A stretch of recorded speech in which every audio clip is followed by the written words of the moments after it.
이사를 하던 날, 그날도 단추는 온종일 바빴다. 식구들이 하나 둘 짐을 나르자 포메라니안종 귀여운 강아지 단추는 낯선 박스들 사이를 킁킁거리며 어지럽게 뛰어다녔다. 소파 밑으로 들어가고 커튼 뒤로 숨어서 가족이 찾는 재미를 주곤 하던 단추였기에 그날도 평소처럼 그러려니 했다. 하지만 그게 마지막이었다. 트럭의 마지막 박스를 실으려던 엄마가 소리쳤다. 단추 봤어? 방에 있던가? 모두가 멈췄다. 트럭도 멈추고 마음도 멈췄다. 불과 10분 전까지도 뛰어다니던 강아지가 어느새 자취를 감췄다. 동네를 뒤지고 SNS에 글을 올리고 전단지를 붙이고 보호소와 동물병원에 수십 통의 전화를 돌렸다. 등록칩도 있었지만 위치 추적은 되지 않았다. 누구도 그 강아지가 어디로 갔는지 알 수 없었다. 결국 이사는 예정대로 진행됐다. 식구들은 울고 울다가 단추가 어딘가 잘 있기를 바랐다. 혹시 그 집으로 다시 돌아오면 새로운 사람이라도 좋은 분을 만나기를 바라며 그렇게 마음을 내려놓았다. 그날은 가을의 문턱에서 맹렬한 햇볕이 쏟아지던 날이었다. 찢어질 듯한 이별의 비명 속에서 작은 존재를 잃었다. 아니, 더 큰 사랑의 무언가를 잃었다고 생각했다. 하지만 식구들은 떠났지만 단추는 여전히 그 자리에 있었다.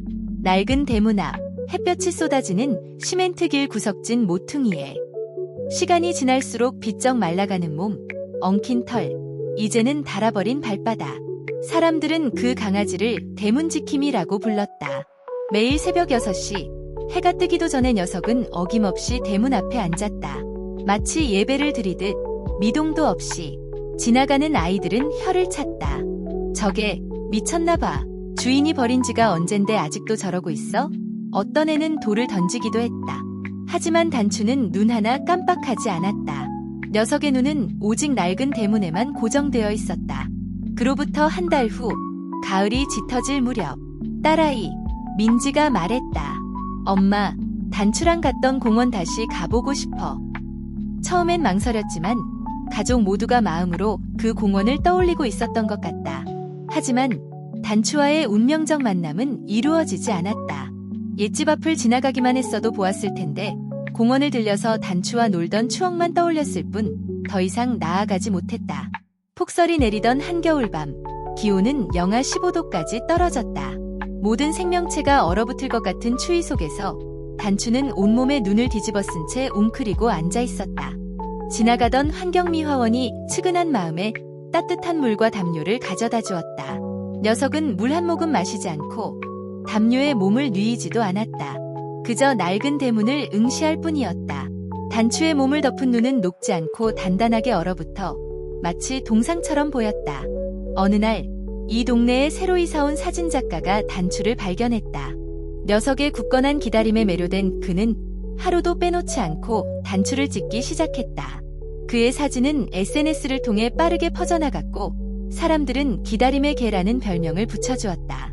녀석의 이야기는 한 다큐멘터리 제작팀의 귀에까지 들어갔고 그들은 단추의 삶을 카메라에 담기 시작했다. 다큐멘터리 방영이 되고 보름이 되던 날 기적 같은 일이 일어났다. 오랜 기다림 끝에 단추의 가족이 나타난 것이다. 그들은 촬영팀의 연락을 받고 반신반의하며 이곳을 찾았다. 비쩍 마른 몸, 먼지가 엉긴 털, 낯익은 눈망울. 단추였다. 오랜 세월의 흔적이 고스란히 남은 단추는 가족의 냄새를 맡자마자 몸을 떨기 시작했다. 그리고 천천히, 아주 천천히 꼬리를 흔들었다.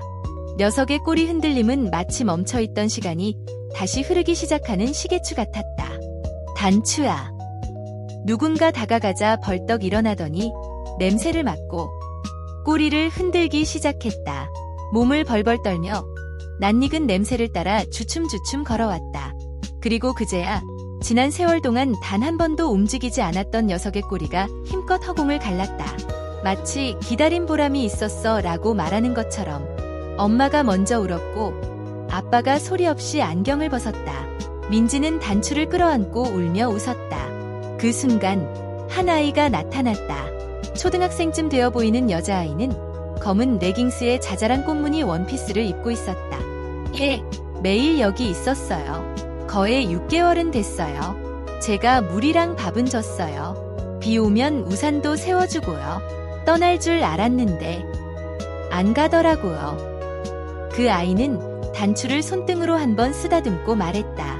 누구 오나 하루 종일 대문만 보고 있었어요. 발소리만 나도 일어나고 아니면 다시 누워요.